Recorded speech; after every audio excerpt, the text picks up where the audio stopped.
Welcome to this week's episode of the Building Texas Show. I'm excited to be joined by Ben Marquart, and we're going to talk about cars a lot. Indeed.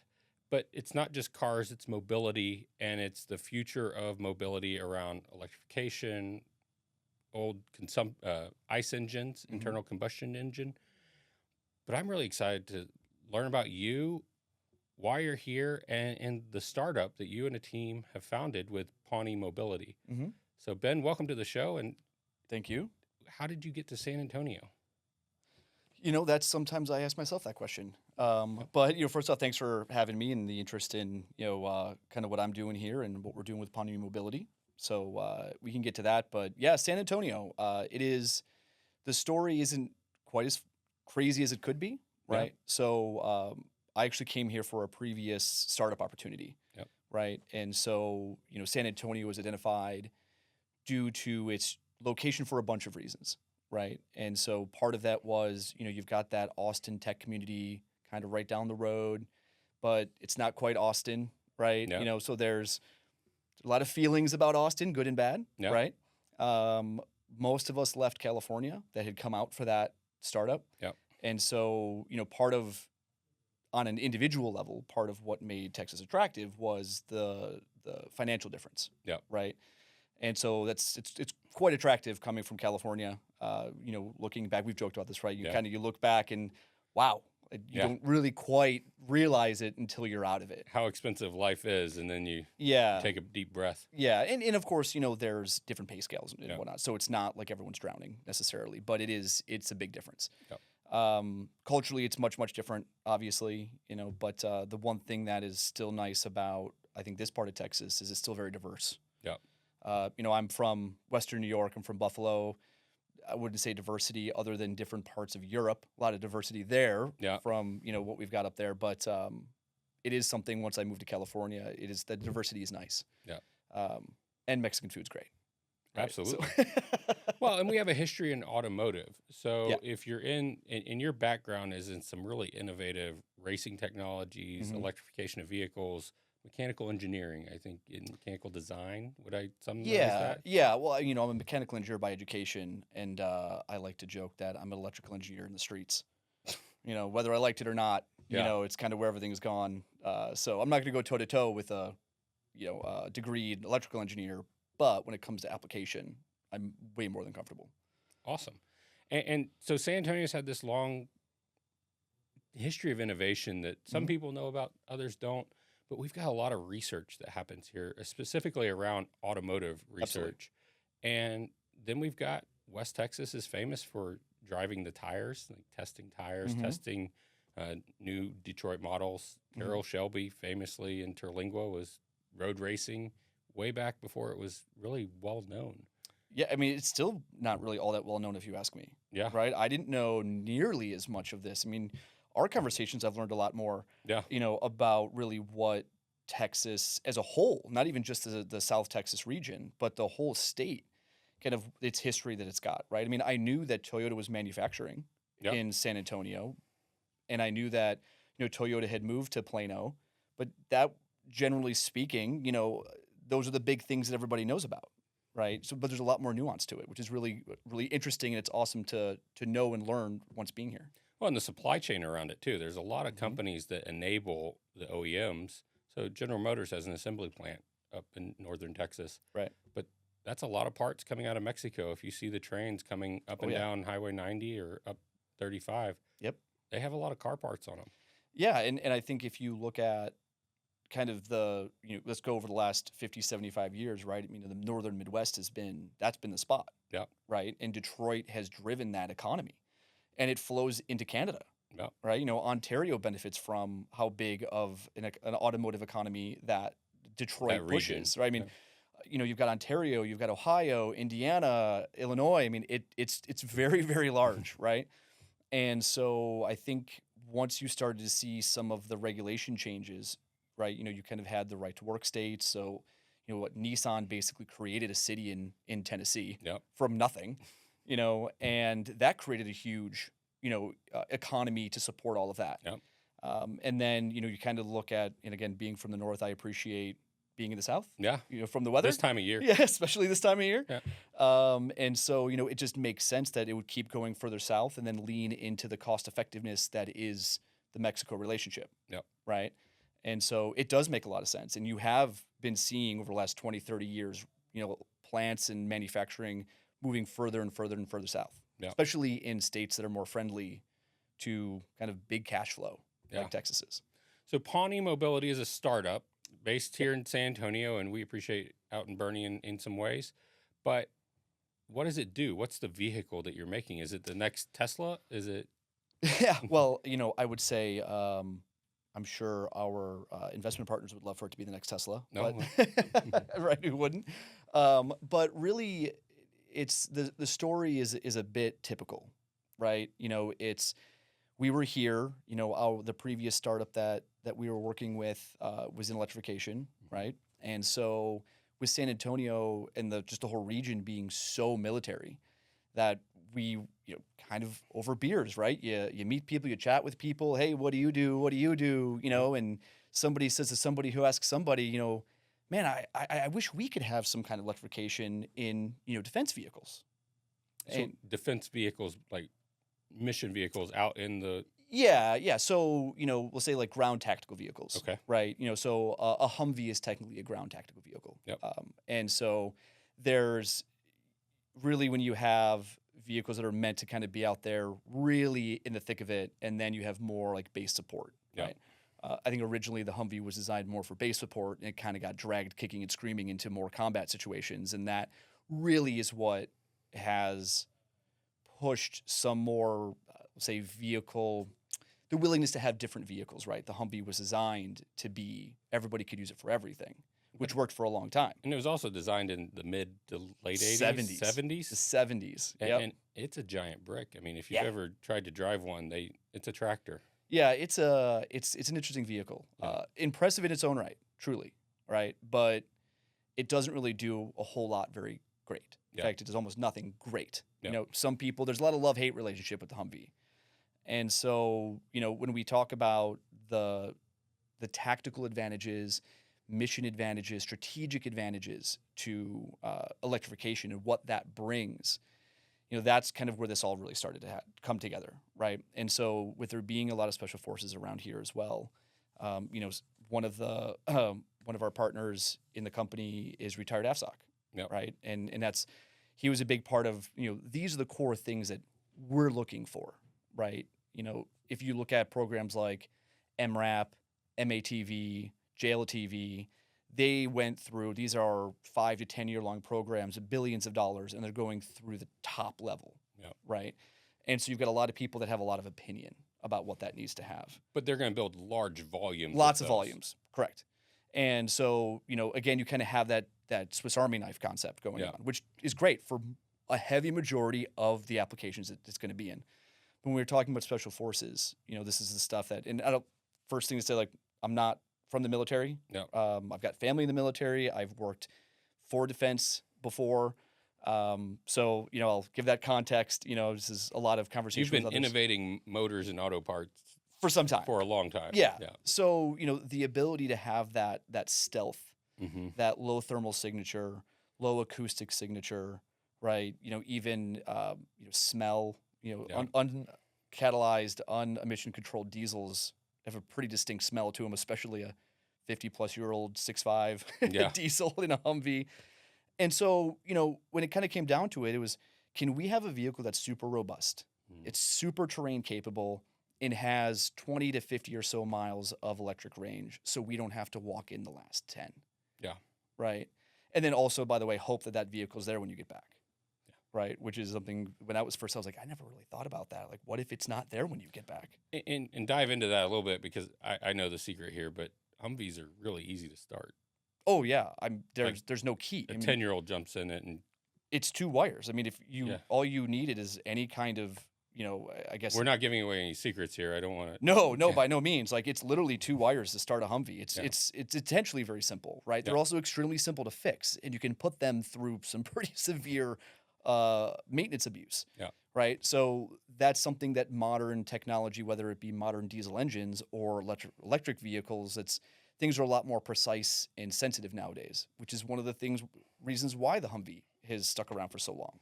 So when you talk about the stealth and the powers of electric, we've all heard now there's enough electrification out there. Right.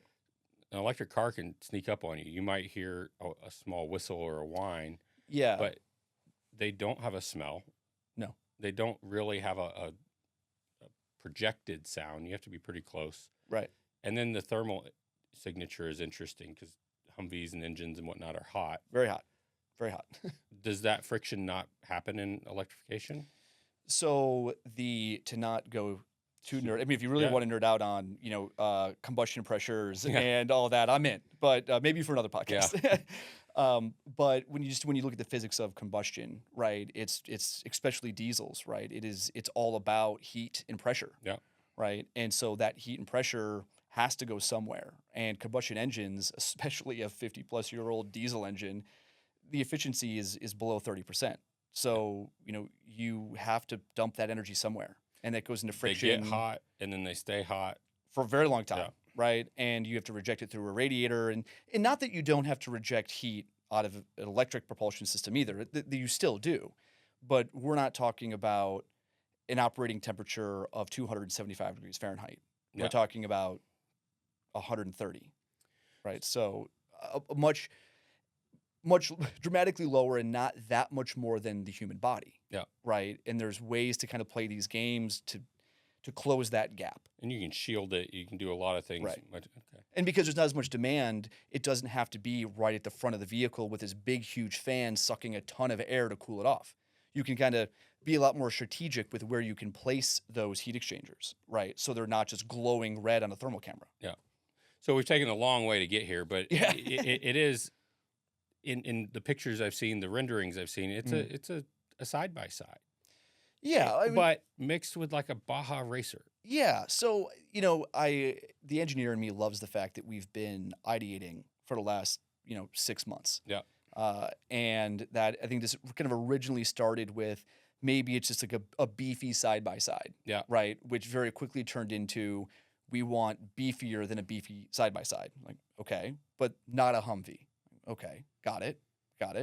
And I've done previous projects with Baja before, Baja Racing, and electrification, and that's kind of part of how we ideated all this, how this kind of came together, where the platform of the vehicle platform is really derived from Baja Racing. I mean, you can just YouTube Baja truck crashes. Yeah. And you can roll these things, they flip them back over, and then they keep driving, right? I mean, how much more robust do you want? And so, side by sides just really don't provide that. Yeah. Right. And they have their place. Don't get me wrong. I think they're fantastic. It's the chassis, the frame, all of the mechanical parts that you can beef up in a little bit bigger Baja. Right. size. Exactly. Right. And so, when we look at the benefits, this is proven, right? Decades that they've been racing out in the desert and King of the Hammers, the big races this weekend, right? So similar. And then we take the automotive proven electrification technology. So when we really look at the technology readiness levels, right, TRL, 9 is in production, right? Like perfect. It's done. It's proven. There's no questions. Good to go, right? Basically buy it off the shelf. We're right there, right? We're right there. The technologies have been proven, right? We're talking about, derivation of Baja racing chassis and then, hybridized powertrains. And we've been doing that in automotive for 15, 20 years now. Oh, and the market's gotten comfortable with it. Right. It's tested. It's resilient. Tesla did a lot of that early. Lucid, all of them. Yep. The private equity VC markets really funded a lot of that. They funded a lot of it. Right. And that's the good thing, right? And they saw the return on it, too. Yeah. Some of them did. Well, some of them definitely Tesla did not. Overall has seen a nice return. Yeah. So I think when we really kind of talk about it, it kind of comes together in this collision of timing as well, right? Where there's a lot of people that really didn't understand and didn't want to understand the advantages of electrification. Yeah. That kind of controlling some of these decision-making avenues to be able to provide these types of vehicles. And, now it's just warfare is different than it ever has been, right? So adaptability is super critical. Capability is super critical. And trying to force a Swiss Army knife, here's your Swiss Army knife. Oh, by the way, you're fighting a samurai. Yeah. Like, I don't know if this is going to work. It's like, well, it's all we got. Yeah. Right. Okay. Well, now there's a much larger appetite for let's make a bigger and better, badder samurai sword so you can go win. Yeah. Right. And that's kind of where we're at. Right. So is this vehicle all electric? Because that's the decision point that I see the market struggling with is you're either electric or ICE, internal combustion engine.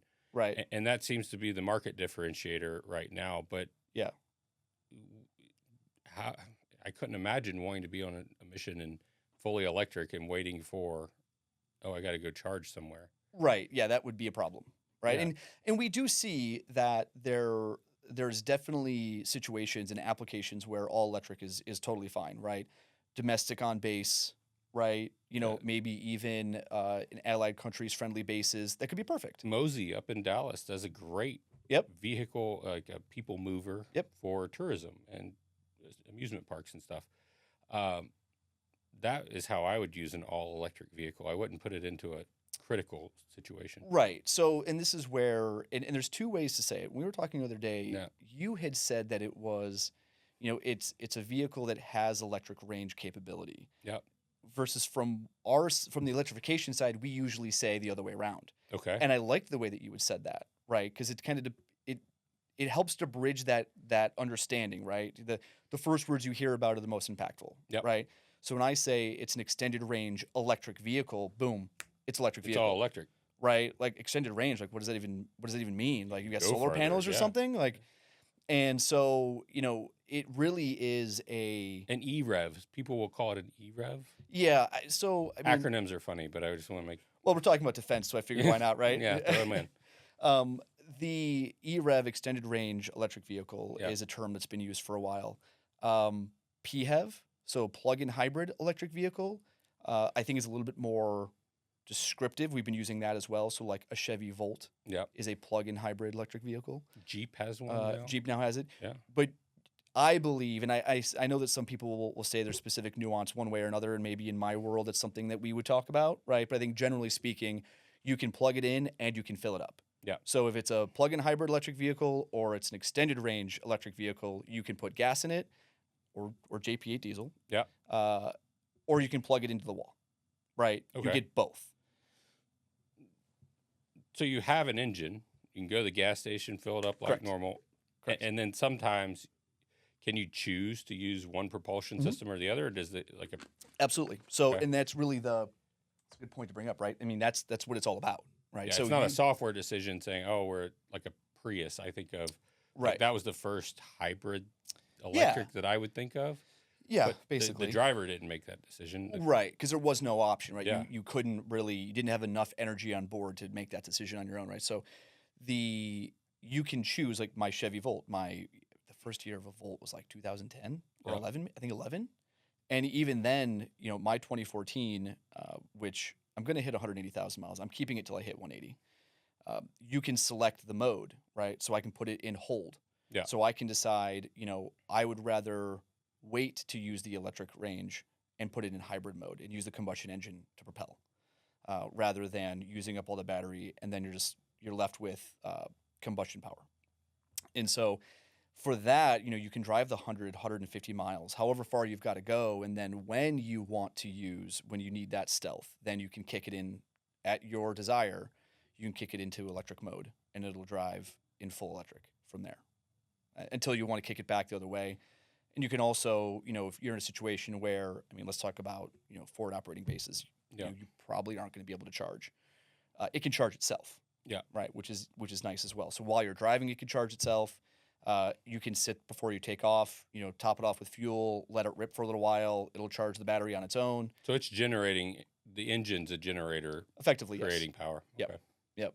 And there's a lot of advantages there, right? You know, this is where series versus parallel hybrid comes into play, right? So series, you're mechanically decoupled. Okay. Parallel, you're mechanically coupled directly, right? So things like hybrid transmissions. Yep. You know, you basically have a giant electric motor where your torque converter would go, right? So that you're still mechanically in line.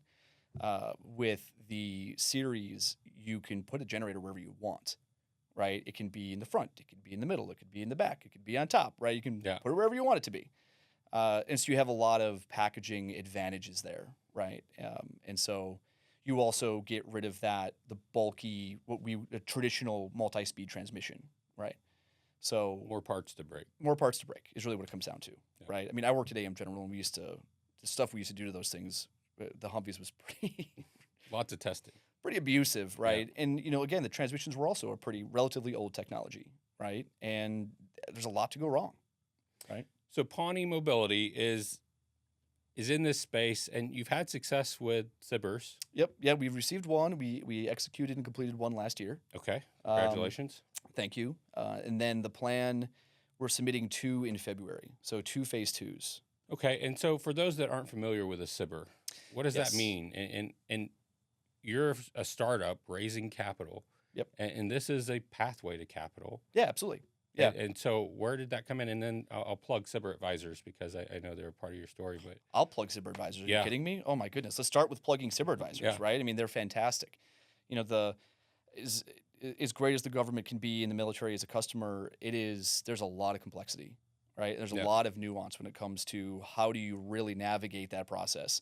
And it's extremely intimidating. And so having a partner like SBIR Advisors, we would not be sitting here talking about Pawnee Mobility if it was not for SBIR Advisors. I can tell you that right now. Worth every single penny. The gentleman who we have, basically he's our advisor, if you will, right? Has been fundamental, right? He's retired Army, so he's got a lot of great contacts as well, right? So helpful in that regard. And he pitches in, right? He's like, you guys want my opinion? I'm like, yeah, absolutely we do. So thank you to SBIR Advisors. Couldn't recommend them more. But yeah, so SBIR, which is kind of sounding out the acronym of SBIR, which is Small Business Innovation and Research Grant. Right. And so there's multi-phases to them. There's phase 1, phase 2, phase 3, and then basically once you get to phase 3, that's a pre-production contract, and then you just need someone to buy it. And that's the process. It's really in the last 10 years evolved quickly to bring innovation into defense. And to help people like you really find the early funding to iterate and test. And I think, I don't know the whole history of exactly how SBIRs and this all kind of came to fruition, but the barrier to entry was so high, right? I mean, 15, 20 years ago, there's no way. There's just no way we could have done it. And so, and to let alone the risk to investors, right? Like, so you're going up against Oshkosh, BAE Systems, General Dynamics, AM General. I mean, these are multi-billion-dollar companies. Let me go raise $10 billion and then I'll build you a car. Right. And so also it wasn't, when you look at, VC or PE capital, it's not as attractive, right? You look at the Tesla opportunity, and that's just not really what military in vehicles, at least for the military, has to offer. And as a taxpayer, I'm okay with that. Right. And so, the ability for small businesses, right? And you have to qualify as a small business, right? So, General Dynamics can't make sneak some in. Other little entity and then say, oh yeah, we're a small business. Like, you're not. You're owned by General Dynamics. You're not. You don't qualify. It allows people like us that have these ideas, that are entrepreneurs, that are from the startup world, to be able to enter, right, and do it feasibly without going and begging for money everywhere, right, or completely funding it on our own, which is unrealistic, right. And so, the phase 1s are small, right? Ours was 110,000, the first one, right? Kind of. We have this idea. We've talked to a couple of units. They love the idea, right? They'll even say they love the idea. They'll write you letters of recommendations, which you need. You have to have support. And you need to have that validation, right? You and I could sit here and come up with some cool ideas, but if nobody wants it, what's it matter? Yeah, exactly. And so, then you kind of prove that out a little bit on the paperwork side of things. Kind of it's a paper business still at phase 1, depending. And then the phase 2s, we really start getting to really developing the product, right? What I appreciate about teams that go through this process is it forces them to write down and develop their business plan. Oh, yeah. Which, without the requirement from a grant or that type of process, you can go start a business without doing any of that. I don't recommend it. well y'all learn so much through that process. Yeah. The last 15 years of startup automotive would argue with that point. But then prove the point that it isn't super successful. Yeah. Right. A lot of money was handed to people that had an idea and a vision and almost nothing else. Yeah. A lot of fun. I lived in that world for a while. It was a lot of fun. Yeah. But here we are, right? And so it's more work up front, but it's the work that needs to happen. That should be done and should be required no matter what anyway, right? And it's not just, hey, what's your idea? It's what is your business case? Yeah. Who is your customer? Prove that that's your customer. Prove you've talked to some people. Validate they have a need. Yeah, right? Like, what are you trying to fill? Like, who are your competitors? Yeah. And if you like, well, we're not going to talk about this or that, like they'll go figure it out and then they won't give you the grant. Yeah. Right. So I appreciate the due diligence that SBIRs force you to go through. There's even the commercialization side of it. And the DOE does this too with their grants is we'll give you the money, but how is this going to benefit the rest of us? Right. We'll give you taxpayer money to develop, but how are you just going to spend this money to, develop some cool stuff that just dies on the lab table?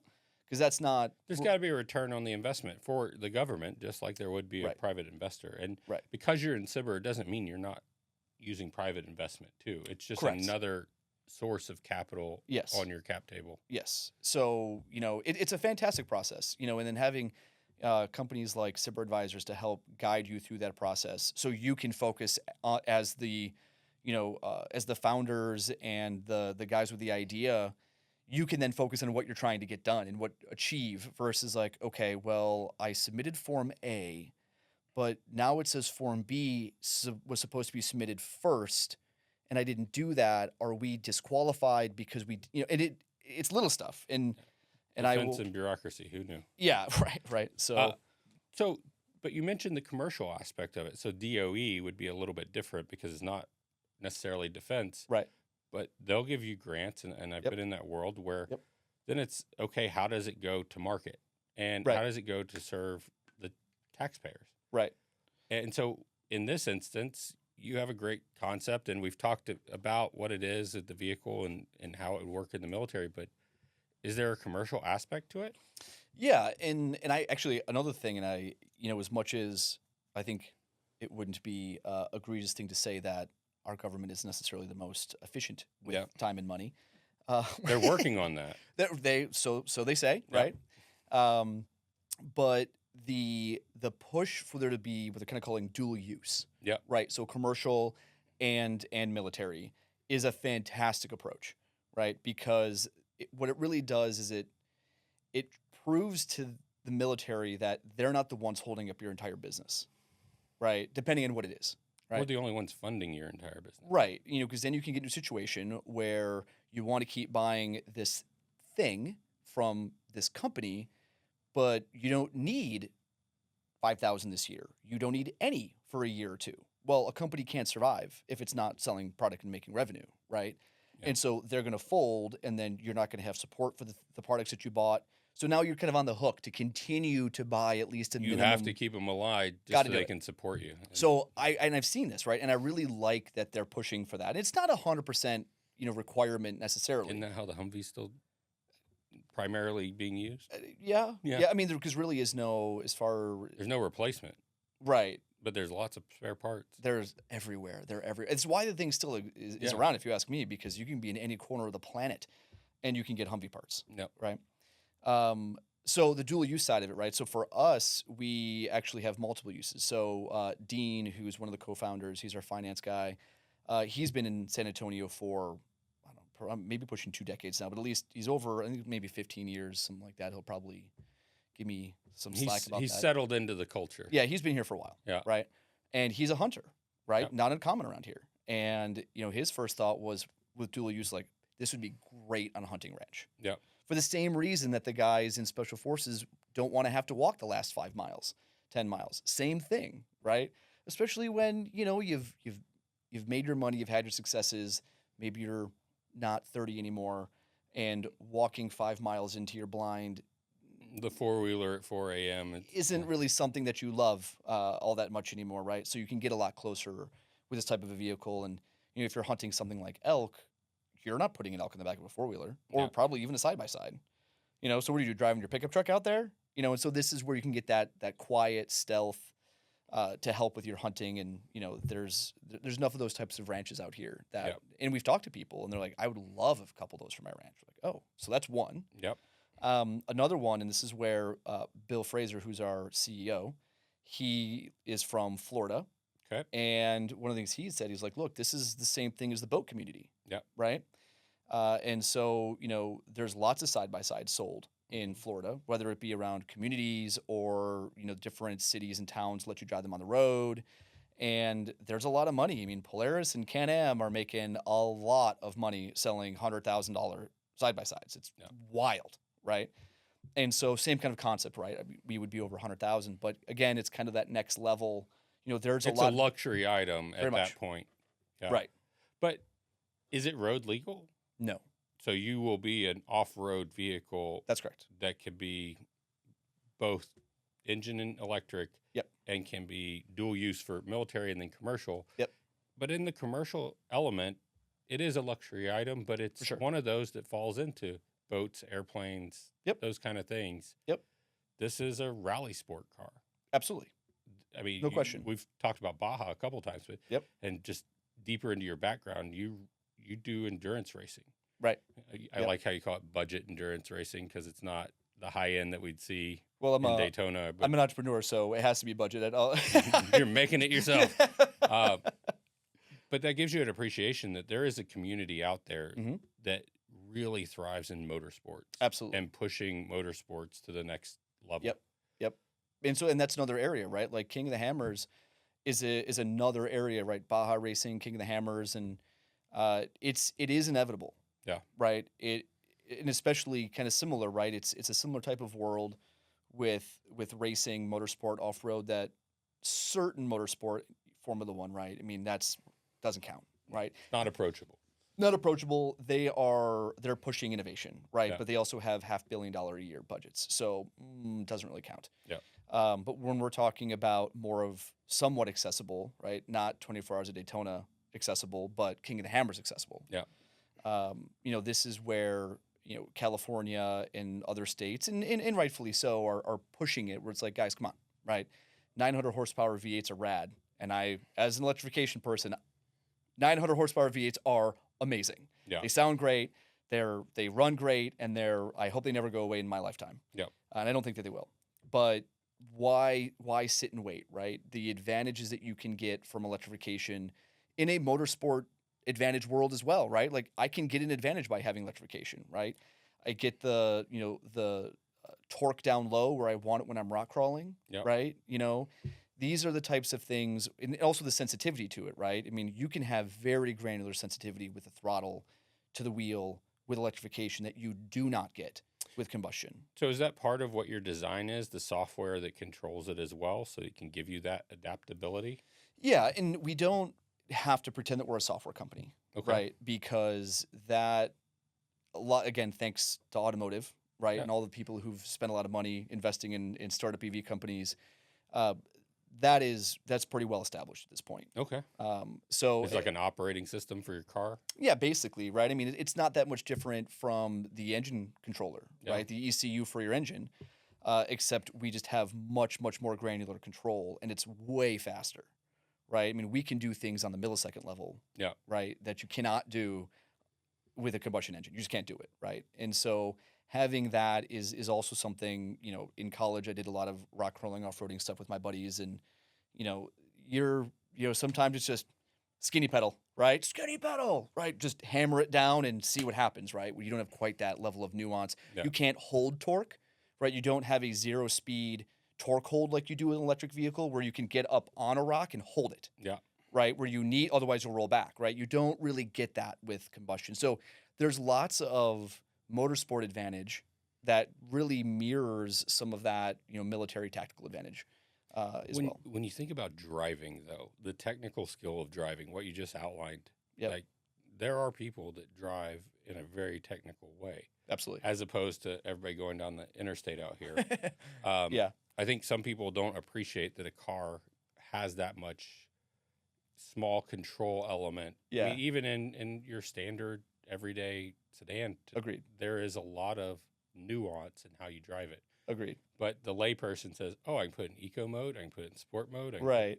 Yeah. Not the same. Even if you have a sports car or like a rally sport type of vehicle and you've got that sport mode, right? Sport suspension, sport steering, sport throttle, you aren't touching the capabilities, right? I mean, the difference of being able to, let's lean into Formula One again here for a moment. The difference between someone like a, Lewis Hamilton or Fernando Alonso versus you and I. Yeah.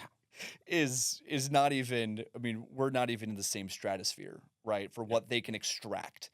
And it's the same thing for the off-road guys, right? I mean, I've seen these guys do stuff and it's just, there's technique, right? Whether it be going 100 miles an hour over, whoop sections in, the Baja Peninsula of Mexico, or you're crawling at fractions of a mile an hour through Chocolate Thunder out in Johnson Valley doing King of the Hammers, right? Where you put a tire, how you manipulate the throttle, where you have your foot on the brake, how you're able to do all that stuff. Inflation on the tires. It's huge, right? So lots of nuance to it for sure. And this is one more knob you now have that you can add into that equation and say, I have such detailed control of wheel torque and speed with my foot that you didn't really quite have before. I mean, you had it, but it's much more mushy, for lack of better terms. And that's where I want, potential investors or people that are in this space and look at this and say, Pawnee Mobility, great opportunity for the defense, understand that use case. But, is there a market for this higher end luxury item in the commercial world? But I like Bill's reference to the boats in Florida, the airplanes here. Those are, when you get into the skill, the hobby, you're investing in it. Arizona, parts of West Texas, there's neighborhoods that have racetracks, just like there's neighborhoods that have airports. Yeah. So there is a passionate, for sure, community out here in this space. Yeah. And so how many of these are you looking to build? What's the next step for Pawnee Mobility? Where are you in your life cycle? So, admittedly, we're relatively early. Yeah. Right. And so, we're submitting for these phase 2 grants, right? Which are a couple $1 million. Yeah. Which is where now we're really putting the actual rubber to the road. Yeah. Right. Where we're building prototypes, right? Proofs of concept, prototype, and kind of working on some technology development. Right. And so, right now, the two paths we're going is those 2 SBIRs. Yeah. Right. And then also a pre-seed kind of round of funding to kind of bridge that gap, so we don't have to wait. So like angel investors trying to raise less than $1 million probably. Yeah, correct. Yeah, correct. And then, so what does that get you? Or what's the alternative to that? SBIR in this, could somebody come in and order 5 of them and that really kickstart you in the same way? Yeah, absolutely, right? We've kind of talked about that also being part of an angel funding option, a revenue option. Yeah, right. You could say, let's say, Justin, that you have a big old ranch, right? And you're like, man, I would love to have 3 of these things.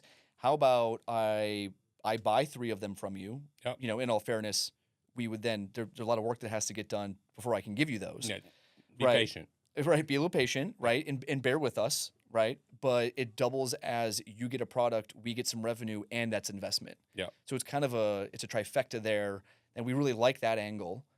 But again, it would take a bit of patience and some kind of back and forth work on it. But that's the kind of partner that we're looking for, right? That's the investment partner that we want, not just someone that has, I've got $1 million and I want to turn it into 5. How fast can you do that for me? Of course, that's part of the conversation. Don't get me wrong. But someone that's passionate about it, they've got the ranch, or they love off-road.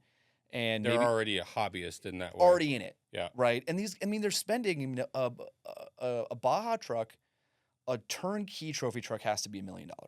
Yeah.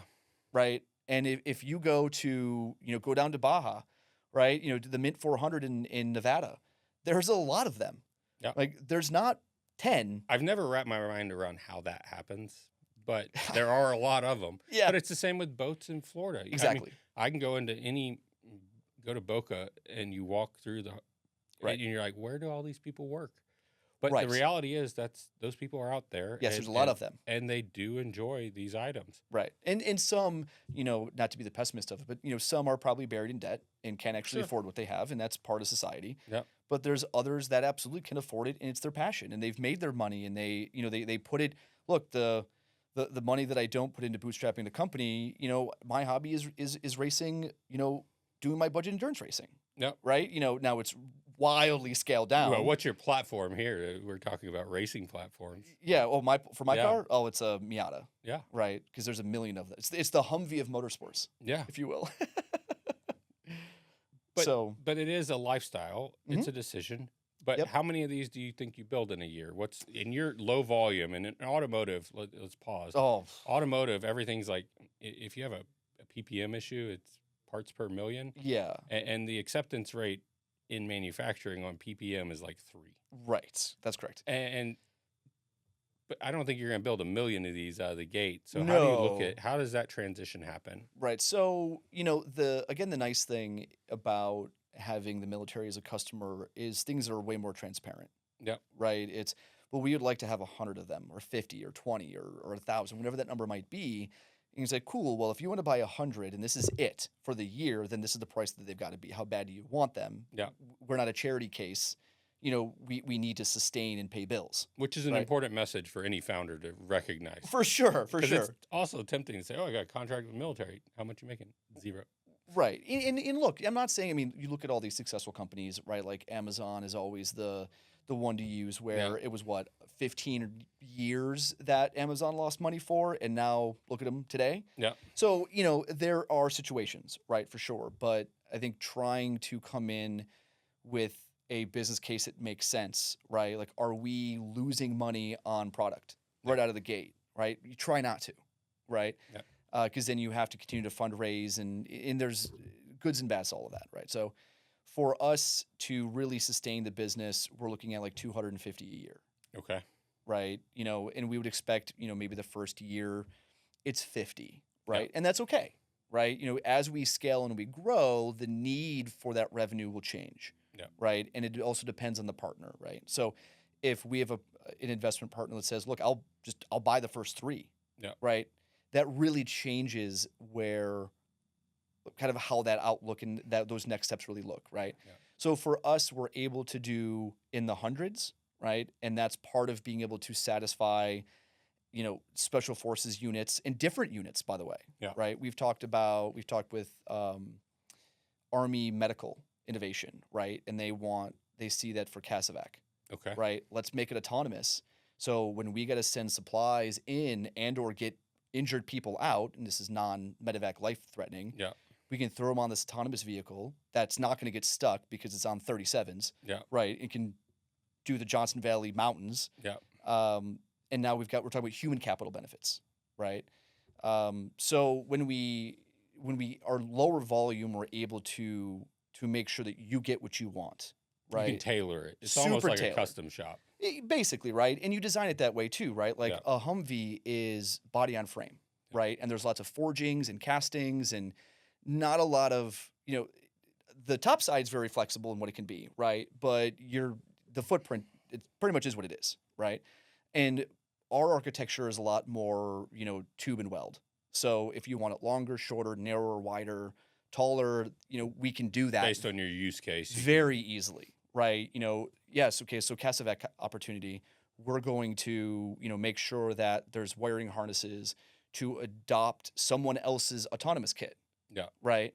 And that we have all the tabs where they need to be to mount LiDAR and radar and cameras and all of that equipment, right? That's easy when we're not trying to do, 150 a day. Yeah. Of the same thing that all can do that. Correct. So, step 1, we do these evaluation vehicles, we get the right investment partners, we get more grants from the government, we get more orders, and then, 250, 500, 1,000. And once we really start getting over 1,000 or 2, now we're talking about scaling manufacturing. Yeah. Right now we're getting into there's going to be a lot of people sitting there welding all day long if we're trying to do 5,000 of these things a year. But we like to call that a success disaster. Yeah. Right. It's the first time I've heard that. Yeah. Oh yeah. Yeah. It's great. It's a great term.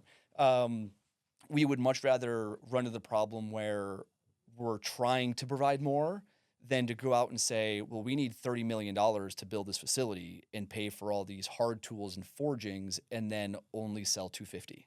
Yeah. And it's going to take 30 years to pay for that plant investment when we could have just. Well, that's the problem with fundraising an OEM. the Correct. plant investment is Yes. incredibly expensive. Yes. You Yes, have it to is. use contract manufacturing. You have Yep. to use manufacturing partners. Yep. And I suspect you know some of the best low volume OEM partners out there. Yeah, there's really not many in the United States. No. Which is something at the last company we found is that there just really isn't. What is one that people might know? Is there, I mean, I think of Shelby, right? But I don't even think that really qualifies anymore. I wouldn't really even call them contract manufacturing. But low volume kind of custom shops. But Yeah, well, I mean, you've got, to keep it local, you've got Hennessy, okay. right? Which, and that's super low volume. Yeah. Right. And it's a bit combination of some customization as well as building their own car now. Right. Right. But I mean, we're talking onesie twosies here. Right. I mean, even Maybach builds 25 or so a day. I mean, that's a lot of car to build. Yeah. Yeah. I mean, or even go, the UK is really the place in the world that does this. I don't think people really know Bentleys are still pretty much handmade, like in Yeah, the I mean- UK and some of their plants. Not Yeah. all I mean, models, but the platform of the vehicle, right, Yeah. is all, pretty common nowadays. Yeah. Right. Same thing with Rolls Royce, but everything on top is very hand built. Yeah. Which is actually what you want, because you don't want, hey, I've got this twin turbo V12 and only 100 ever were made, and God forbid you need a single part, and it, if you can get it, it's going to cost $1,000 for this tiny widget, right? Yeah. But I would say, I mean, outside of the UK, some other places in Europe have it, but an example I like to use is Multimatic okay. in Ontario, Canada, and they built the Ford GT for Ford. Yeah. And they're building the Mustang GTD, right? So that's a $300,000 basically Porsche 911 GT3 RS killer. At least that's what they want you to tell. They want to tell you that is. In the Mustang family? Yeah. Huh. Yeah, it's pretty wild. It is super wild. It just did like a 655 or 657 at the Nürburgring, which would make it the first American car ever to break the 7-minute mark. So pretty wild stuff. But it's super low volume. Yeah. Right. Ford is not a super low volume manufacturing company. They're the literal opposite, as most of Detroit is. There's no dig on them. And I actually give Ford a lot of credit for recognizing that maybe somebody else like Multimatic could do it better. I don't know how that happened. I have no idea. But they just partner. But they're partners, right? Yeah. And so I love it because we get the Ford GT out of it, right? We get the Mustang GTD out of it, right? They just won in class at Daytona last weekend, so congrats to Ford and Multimatic for that. So there really isn't a lot of that unless you're talking about these true motorsports race shops. Bill and I worked at Saleen almost 20 years ago now, as you could tell in the gray, right? And that was, Saleen S7's tube frame, right? And honeycombed. And so there was 2 jigs in the fab shop, and guys were just welding those up all day long, right? And that's kind of the approach that we can take here. You don't necessarily need contract manufacturing, which is what I think alluding to, I want to do 10,000 a year, and I need infrastructure that moves things down a line and it has some kind of warehousing capability and has the power requirements. This is more really of that kind of the motorsport side of it. And so this is kind of where this blend, where Bill and I's expertise in, with propulsion systems and electrification. Bill's an operations guy. He ran the paint shop and the line at Saleen very successfully. And then, shout out to Bill. Also, he started his own brewery after he kind of got fed up with some of the startup automotive stuff, right? And successfully built that from the ground up, right? And so when we really look at why this and why us, it kind of just made sense. It wasn't, I'd like to learn about electrification. I've got 15 plus years in it. Yeah. And Bill's been, operating businesses for 15, 20 years. Yeah. So it makes a lot of sense for us, and when we get to that point where we're unable to manage the volume, then we have that success disaster conversation. Yeah. And then if we have to go out, we go to the larger funding directions and say, like, look, we're looking for $100 million. It's different when you have an order of 10,000 and things Exactly. like that. Yeah. Now people are coming to you saying, how can we be a part of it, versus us coming and saying, like, we're looking for like $1 million. Like, well, what do you got? We're like, nothing yet. But it's really cool. Yeah. Here it is. It's fun to be on the other side of that conversation where, you've got multiple people coming to you and saying, take our money. Yeah. Which we're very excited to get to that point. So Aren't we all? yeah. Well, I was so thrilled when you found Das Greenhouse, Mm-hmm. came in and spoke with us and shared your story. Excited to learn more about it today on this show. But Mm-hmm. really, Ben, you and the whole team, I am glad that you're here in San Antonio Us doing too. this kind of work. Yep. And I hope we're able to find you strategic partners, whatever that might be. How would somebody reach out and find you, get involved? Yeah, I mean, obviously I'll probably be aware of, well, you and I, Yeah. right? If they want to contact you directly, if they already know you and have that contact, that's one way. Our website is pawnee.us. Okay. Um, How do you spell Pawnee? Pawnee. Okay. And so, or my email, I'll say it publicly, right? My email is benm@pawnee.us. Fantastic. And so you can reach out directly to us. You can go to the website. There's also a contact, you can kind of contact there, which goes directly to Bill. Yeah. Perfect. So you're getting right to the source. Yeah. Yeah, we're excited about what the regional opportunity gives us, right? I can tell you that if we were in California, we wouldn't be here. We wouldn't be talking about this. Yeah. Regionally is what enables this kind of thing to happen. It's the right culture. It's the right atmosphere. It's the right investment groups. Yep. Right? Understands dual use, is Mhm. involved in it. Is interested in, there's a lot, like there are people who would want nothing to do with investing in military, and that's fine, right? Yeah. You can do whatever you want. There's a lot more appetite for that and desire to want to be a part of it here. Yep. And also the right partners are here, right? Again, the people that The want to, ranchers. yeah, exactly. The ranchers, right? The people that want to be a part of our journey, not just here's $1 million, I'm expecting $5 million in 2.5 years. Yeah. Right? Because that doesn't really do us a lot of good. Right. I mean, we'll take the money, but at the end of the day, if the pressure is, how are we on track to me getting my return I expected versus how is the business doing and what can I do to help grow the business? Yep. That's really what entrepreneurs like us need is that type of a partner. And that's what's here. Yeah. Right. That's what makes this area, this region very attractive is people that aren't necessarily, well, there's both, right? I mean, there's people that are looking to turn profits, right? Yeah. Of course there is. I think everybody is. But there's also more interest and tolerance with patience and wanting to be part of the journey and something that's very interesting to them and they're very passionate about. Yeah. So, well, Ben, again, thank you to you and your team for being here, for what you're building in Texas, and the way that you're building Texas. Thank you for joining us.